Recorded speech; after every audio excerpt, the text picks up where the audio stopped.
आपकी बातें इतनी सीधी और साफ और करुणापूर्ण हैं कि आश्चर्य है कि संसार के लोगों को समझ में क्यों नहीं आती, विशेषकर शिक्षा जगत के महारथियों एवं राजनीतिज्ञों को। क्या वे बिल्कुल ही अंधे हैं? पहली बात, शिक्षा का सारा प्रयोजन एक है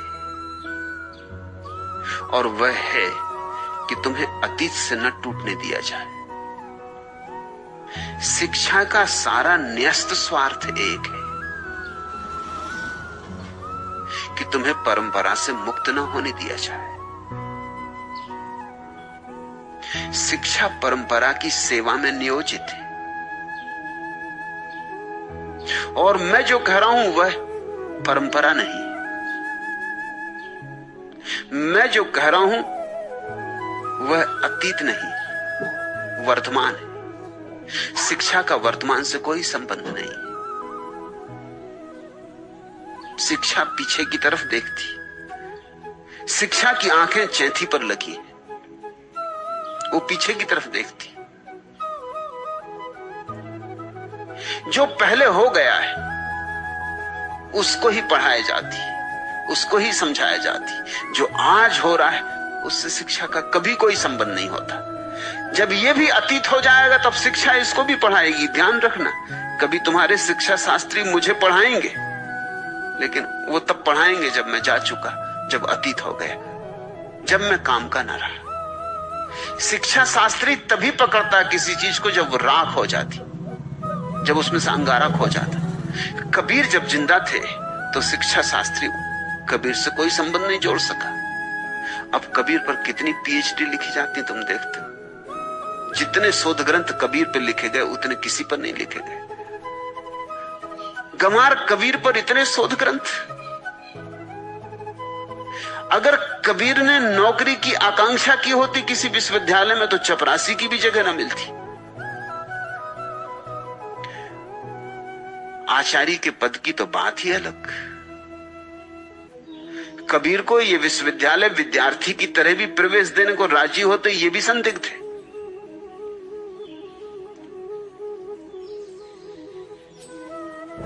बेपढ़े लिखे कबीर को कौन विश्वविद्यालय में घुसने देता।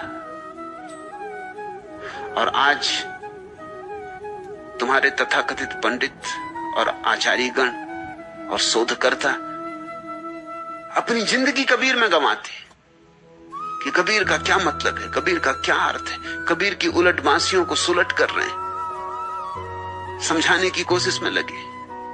कबीर भी अपनी कब्र में खूब हंसते होंगे कि ये भी खूब मजा हुआ। जीसस को जिन लोगों ने सूली थी वे पंडित थे, रबाई, पढ़े लिखे लोग, सुसंस्कृत। और अब वही जीसस पर शोध करते हैं। 2000 साल हो गए उसी काम में लगे, वही लोग, उसी तरह के लोग। कारण समझो, शिक्षा का संबंध अतीत से है। शिक्षा मरे की शिक्षा है, जीवंत की नहीं। शिक्षा केवल मरे को ही अंगीकार करती है। शिक्षा पोस्टमार्टम, स्वपरीक्षा है। तुम जैसे नहीं पूछते ना कि आपका शरीर इतना सुंदर है लेकिन डॉक्टर आपकी स्वपरीक्षा क्यों नहीं करते। ये प्रश्न बेहुदा मालूम होगा कि इतना सुंदर प्यारा शरीर और हम डॉक्टरों को देखते हैं कि मुर्दों को चीर फाड़ रहे हैं। ऐसे सुंदर आदमी के रहते हुए आपकी चीर फाड़ क्यों नहीं करते, आपकी स्वपरीक्षा क्यों नहीं करते। जैसे ये प्रश्न गलत होगा क्योंकि स्वपरीक्षा होती ही मुर्दे की है, जीवित की नहीं होती। वैसे ही शिक्षा मुर्दे की है। शिक्षा एक स्वपरीक्षा है, पोस्टमार्टम। जब कोई चीज मर जाती है, इतिहास का हिस्सा हो जाती है, जब व्यक्ति तो जा चुका होता है, सिर्फ उसके चरण चिन्ह रह जाते हैं रेत पर समय की। बुद्ध के हों कि नानक के, कि धनी धर्मदास के। फिर शिक्षा शास्त्री एकदम उत्सुक हो जाता है। वो जल्दी से इसको आत्मसात कर लेना चाहता है, वो इसको परंपरा का हिस्सा बना लेना चाहता है। वर्तमान में होती है बगावत और शिक्षा में बगावत नहीं है। शिक्षा में विद्रोह का कोई तत्व नहीं। इसलिए तो शिक्षा दो कौड़ी की है। जिस दिन शिक्षा में विद्रोह का तत्व होगा उस दिन शिक्षा का मूल्य होगा, उस दिन असली शिक्षा होगी पृथ्वी पर। उस दिन शिक्षा केवल तुम्हें आजीविका कमाने में कुशल नहीं बनाएगी, उस दिन शिक्षा तुम्हें जीवन भी देगी। अभी केवल रोटी रोजी देती और जीवन तो छीन लेती। रोटी रोजी जरूरी है, लेकिन जीसस ने जैसा कहा कि रोटी के ही सहारे तो कोई नहीं जी सकता, कुछ और भी चाहिए। वह और अभी शिक्षा से नहीं मिलता। अभी उस और को मिलने के सब उपाय नष्ट कर दिए जाते। अभी विश्वविद्यालय से अपनी बुद्धि को बचा के लौट आना बड़ा मुश्किल है, नष्ट हो ही जाती।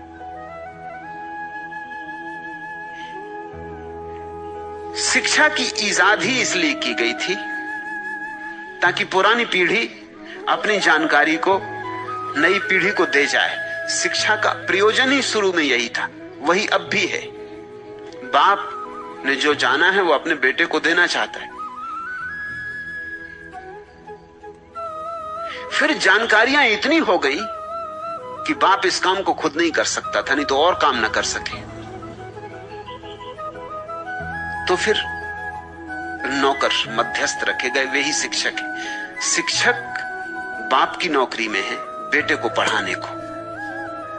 ख्याल रखना इस बात को, इसमें सारा रहस्य छिपा हुआ है। शिक्षक बाप की नौकरी में है बेटे को पढ़ाने को। शिक्षक बेटे की सेवा में नहीं है, बाप की सेवा में। इसलिए जो बाप के हित में है वो बेटे को पढ़ाया जाता है, जो बाप के हित में है वो बेटे को सिखाया जाता है, जो बाप निर्णय करता है वो बेटे तक पहुंचाया जाता है। इसलिए रूस में एक तरह की शिक्षा है क्योंकि वहां बाप दूसरी बात तय कर रहे हैं। कम्युनिज्म के अतिरिक्त और कुछ नहीं पहुंचना चाहिए बच्चों तक, ईश्वर का नाम नहीं पहुंचना चाहिए, ये बाप ने तय किया है। तो बेटे तक ईश्वर का नाम नहीं पहुंचता। हिंदुस्तान में बाप तय करता है कि धार्मिक शिक्षा होनी चाहिए, तो बेटे तक धार्मिक शिक्षा पहुंचती। ये बाप नियंता है। बाप ने जो अनुभव किया है, जो ज्ञान की संपदा जुटाई है, वो चाहता है मेरे बेटे पर आरोपित हो जाए। मैं तो मर जाऊंगा लेकिन मेरी अस्मिता मेरे बेटे में चले। वो बेटे के कंधे पर जीना चाहता है। मैं जो कह रहा हूं वो अंगार है, वो बगावत है, विद्रोह है। वो बाप के पक्ष में नहीं, वो बेटे के पक्ष में।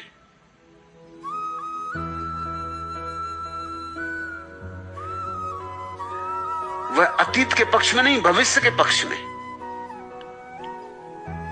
वो जो होने वाला है उसकी सेवा में रत होनी चाहिए शिक्षा, ना कि जो हो चुका है। क्योंकि जो हो चुका वो हो चुका, अब नहीं होगा, अब उससे कुछ लेना देना नहीं। मैं ये नहीं कह रहा हूं कि पिता के प्रति सम्मान नहीं होना चाहिए, पिता के प्रति निश्चित सम्मान होना चाहिए। असल में तो तुम्हारा भविष्य जितना सुंदर होगा उतना ही तुम्हारा पिता के प्रति सम्मान भी अधिक होगा, क्योंकि पिता ने ही तो तुम्हें जीवन दिया, तुम्हें स्वतंत्रता दी, तुम्हें सुरभि दी। खलील जिब्रान का वचन है, अपने बच्चों को प्रेम देना, स्वतंत्रता देना, लेकिन अपना ज्ञान नहीं। क्योंकि ज्ञान तो तुम्हारा पुराना पड़ चुका है। बच्चे दूसरे ही दुनिया में जिएंगे, वहां ये ज्ञान काम ना आएगा, वहां नया ज्ञान काम आएगा। और ये बात रोज रोज ज्यादा महत्वपूर्ण होती गई। आज से 3000 साल पहले बाप और बेटे के जानकारी में कोई फर्क नहीं होते थे। इसलिए शिक्षा बिल्कुल कारगर थी, क्योंकि जो बाप ने जाना था वही बेटे को जानना था। समझे, एक बाप जूता सीता रहा जिंदगी भर, तो बेटे को जूता सिखाना, जोड़ना, जूता बनाना सिखा जाता था। इसलिए बहुत समय तक गुरुओं की जरूरत ही नहीं थी, शिक्षकों की कोई जरूरत नहीं थी। हर बाप बढ़ई अपने बेटे को बढ़ईगिरी सिखा देता था, दुकानदार अपने बेटे को दुकानदारी सिखा देता था, छत्री अपने बेटे को युद्ध में लड़ना सिखा देता था, ब्राह्मण अपने बेटे को पौरोहित्य सिखा देता था। अपने अपने बेटों को अपने अपने लोग सिखा लेते थे। परंपरा से बात चलती चली जाती थी। फिर धीरे धीरे ज्ञान का संग्रह बढ़ता चला गया। फिर संग्रह इतना हो गया कि हर एक बाप अलग अलग अपने बेटे को शिक्षा दे, ये संभव नहीं रहा। तो फिर हमें स्कूल निर्मित करने पड़े, पाठशाला बनानी पड़ी। फिर उस पाठशाला के द्वारा हम सिखाते रहे। बापों ने जो जाना था वो जरूरी था सिखाना अतीत में, क्योंकि अगर वो न सिखाया जाए तो बच्चों को फिर आबासा से शुरू करना पड़ेगा, उससे बहुत नुकसान होगा। इसलिए तो पशु पक्षी विकसित नहीं हो पाए, क्योंकि उनके पास शिक्षा का कोई जाल नहीं। तो हर बाप जहां से शुरू किया था, हर बेटे को भी वहीं से शुरू करना होता है। मनुष्य की यही खूबी, जहां बाप ने अंत किया बेटा वहां से शुरू करता है, इसलिए विकास होता है। बाप की सीढ़ी का उपयोग कर लेता है बेटा। शिक्षा का बड़ा बहुमूल्य दान रहा अतीत में, लेकिन अब धीरे धीरे शिक्षा सहयोगी की बजाय बाधक हो रही, क्योंकि रोज नई घटनाएं घट रही। ज्ञान इतनी तीव्रता से फूट रहा है, इतना विस्फोट हो रहा है। वैज्ञानिक कहते हैं कि पिछले 5000 सालों में जितना ज्ञान का विकास हुआ था, उतना पिछले 50 सालों में हुआ है। और पिछले 50 सालों में जितना विकास हुआ उतने पिछले 5 सालों में हुआ है। और पिछले 5 सालों में जितना विकास हुआ उतने पिछले 5 महीनों में हुआ है। ये गति इतनी तीव्रता से हो रही है कि हमारे शिक्षा संस्थान करीब करीब व्यर्थ हो गए। अब समझो इस बात को, अगर तुम स्कूल में जाते हो पढ़ने, मनोविज्ञान पढ़ने जाते हो, तो तुम्हारे प्रोफेसर ने जब मनोविज्ञान पढ़ा था 30 साल पहले, वो मनोविज्ञान गलत हो चुका है। वो वही पढ़ा रहा है, उसका अब कोई काम ही नहीं रहा, वो आउट ऑफ डेट है, कचरा है। जब मैं मनोविज्ञान पढ़ने विश्वविद्यालय में गया और मैंने देखा कि मेरे प्रोफेसर मैकडूगल पढ़ा रहे हैं, मैकडूगल उन्होंने पढ़ा था, अब तो मैकडूगल का नाम भी किसी अर्थ का नहीं, तो 50 साल पुरानी बात हो गई। जब मैंने उनसे खड़े होकर कहा कि आप ये क्या पढ़ाते, मैकडूगल का तो आज कुछ अर्थ ही नहीं, तो स्वभाव था वो मुझसे नाराज हो गए। मेरे उनके बीच संबंध बनना मुश्किल हो गया। ये तुम जान के हैरान होगे कि आज अगर विद्यार्थी थोड़ा भी होशियार हो तो गुरु से ज्यादा जानेगा। थोड़ी भी होशियार हो, कोई बहुत बड़ी प्रतिभा की जरूरत नहीं, थोड़ी प्रतिभा हो तो गुरु से ज्यादा जान सकता है, क्योंकि गुरु बंधा है जो उसने पढ़ा था। विज्ञान पढ़ा था उसने 30 साल पहले। इन 30 सालों में विज्ञान की सब अवस्था बदल गई, सब जमीन बदल गई। अब न्यूटन का कोई मूल्य नहीं है। आइंस्टीन के बाद न्यूटन का क्या मूल्य है? न्यूटन तो सिर्फ ऐतिहासिक नाम रह गए।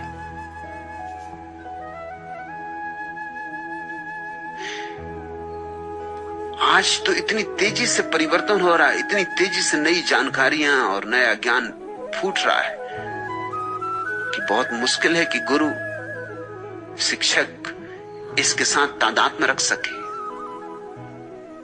पश्चिम में विचार किया जा रहा है कि हम नए ढंग से शिक्षा दें।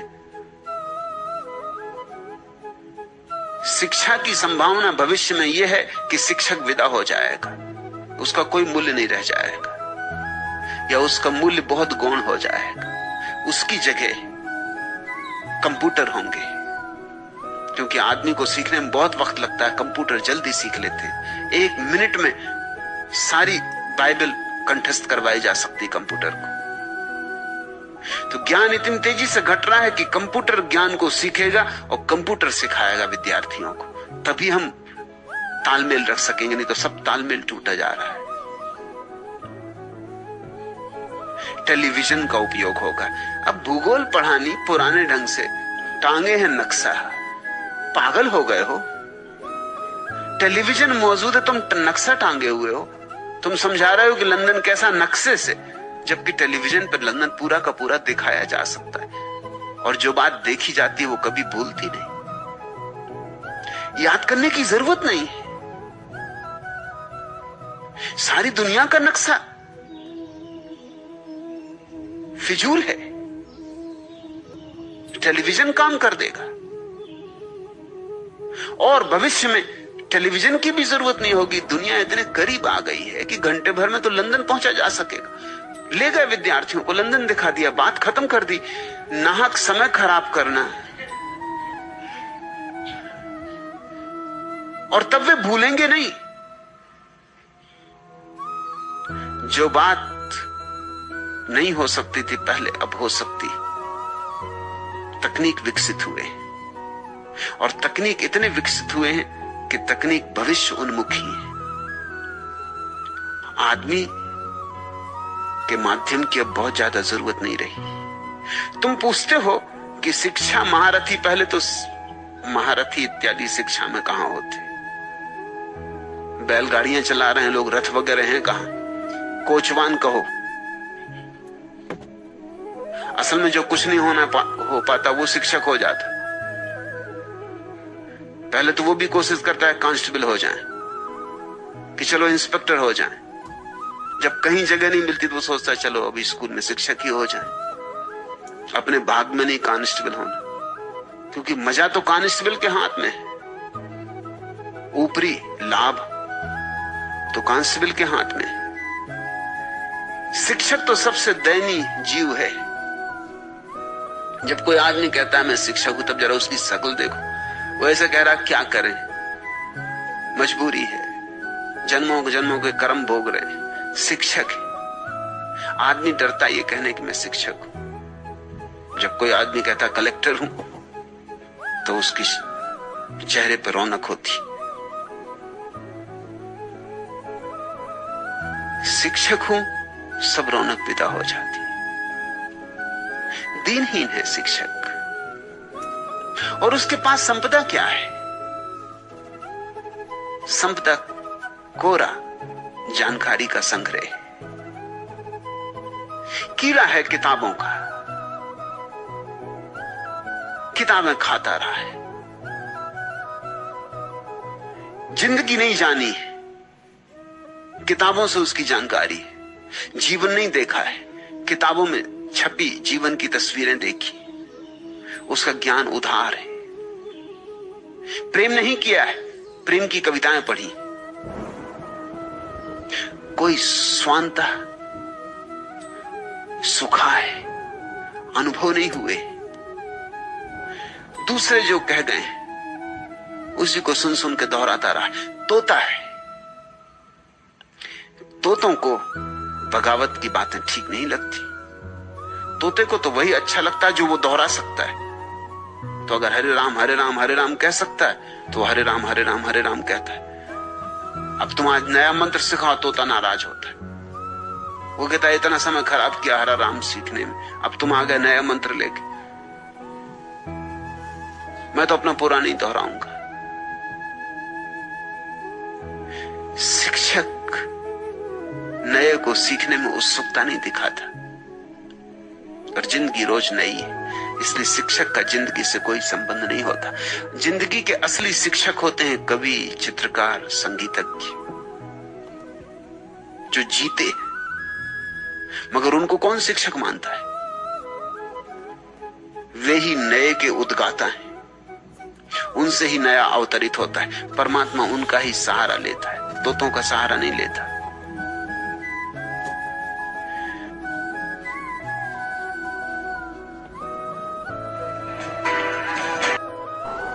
दूसरी बात जो मैं आपसे कहना चाहता हूं, वो मैं ये कहना चाहता हूं कि हिंदुस्तान के सवाल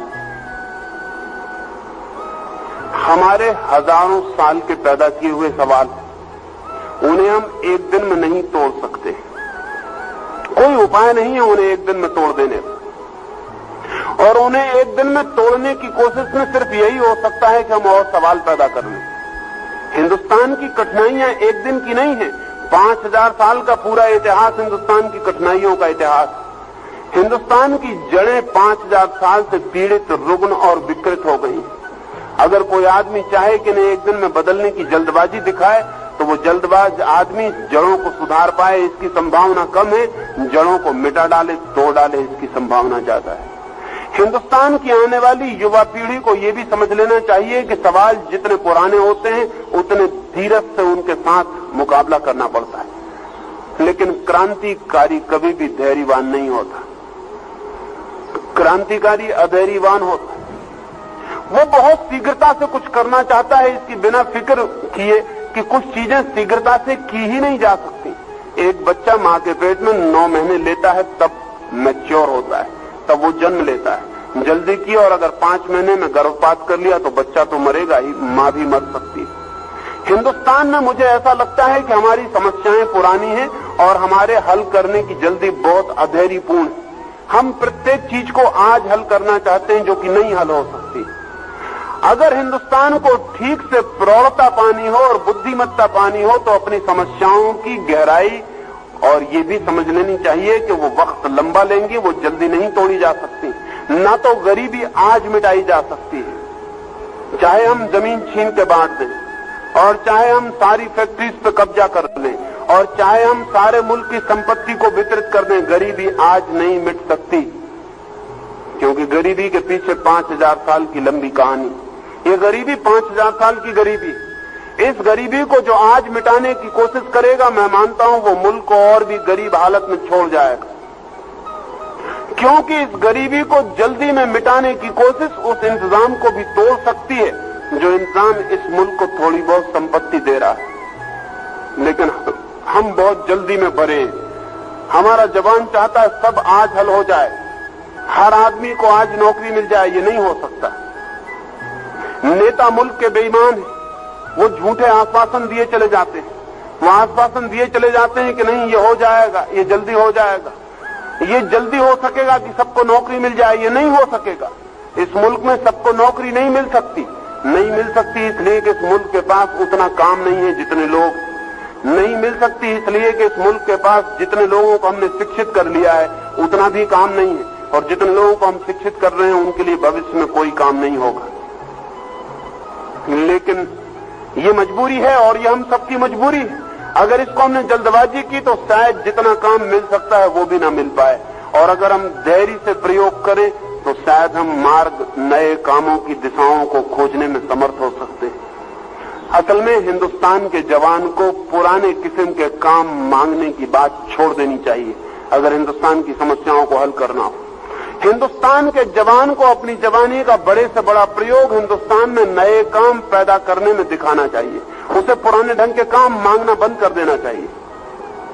जैसे कि हम एक कवि को ओरिजिनल कहते हैं, अगर वो नई कविता लिखे, अगर वो कालिदास जैसी कविता लिखे तो उसको कोई कवि नहीं मानता, और अगर वो शेक्सपियर जैसी कविता कितनी ही अच्छी लिख ले तब भी हम कहेंगे चोर है, कोई मौलिक नहीं, कोई ओरिजिनल नहीं। जैसे कविता भी नई करता है आदमी, जैसे लेख भी नया लिखता है, विज्ञान में नई खोज करता है, वैसे हिंदुस्तान के जवान को नए काम की खोज पर निकलना पड़ेगा।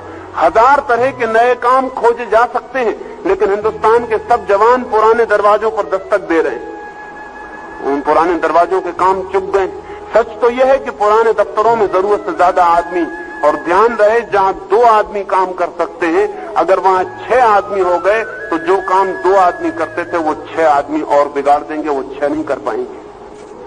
हिंदुस्तान में मजबूरी यह है कि हर जगह ज्यादा आदमी है, और जहां भी जरूरत से ज्यादा आदमी होते हैं वहां इफिशियंसी कम हो जाती, वहां कुशलता कम हो जाती।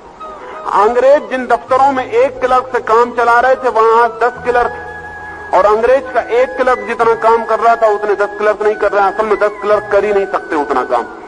एक जितना काम कर सकता है वो 10 नहीं कर सकते। अगर एक के लायक ही काम है तो 10 सिर्फ उसको बिगाड़ने वाले सिद्ध होंगे, और इस तरह काम को फैलाएंगे कि वो 10 के योग मालूम होने लगे, और काम इस बात ही फैलता हुआ दिखाई पड़ेगा लेकिन होता हुआ दिखाई नहीं पड़ेगा। हिंदुस्तान की पूरी नौकरशाही काम को फैलाने का काम कर रही, काम को हल करने का काम नहीं कर रही, क्योंकि काम जितना फैलता है उतनी जगह बनती है, लेकिन ये जगह बोगस, इनसे कोई मुल्क को उत्पादन और मुल्क को नई दिशाएं नहीं मिलती। लेकिन क्या वजह है कि हिंदुस्तान में हम नए काम न खोज सके? कितने नए काम अधूरे पड़े हैं जो हमें पुकारते हैं, लेकिन जैसा मैंने कहा हमारी पुरानी आदतें दिक्कत देती हैं। अब हिंदुस्तान में कितने इंजीनियर हैं जो बेकार, लेकिन कोई इंजीनियर इसकी फिक्र नहीं करता कि जमीन के नीचे मकान शुरू बनाने के लिए नई योजनाएं दे। कोई इंजीनियर इस बात की फिक्र नहीं करता कि समुद्र पर पानी बनाए, समुद्र पर मकान बनाए। अब ये जान के आपको हैरानी होगी कि अभी एक अमेरिकी इंजीनियर ने, फुलर ने, समुद्र पर मकान बनाने का बहुत सस्ता सुझाव दिया है, योजना भी दी है, मकान का मॉडल भी दिया है। सीमेंट कंक्रीट के मकान, जिनमें एक मकान में 20,000 आदमी रह सके, समुद्र पर तैर सकते, डूबेंगे नहीं, क्योंकि वो चारों तरफ से बंद होंगे। उनके भीतर हवा का जितना वॉल्यूम होगा वही उनको समुद्र के ऊपर तैराने का कारण बन जाए।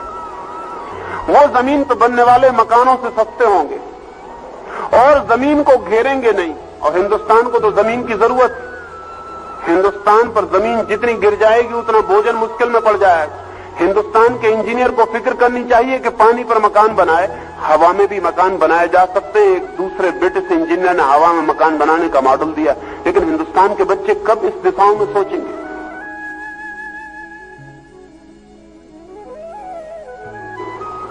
सीमेंट कंक्रीट का मकान हवा में भी हवा के वॉल्यूम के आधार पर तैर सकता है, उड़ सकता है, और वो जमीन पर बनाए हुए मकान से सस्ता मकान सिद्ध होगा।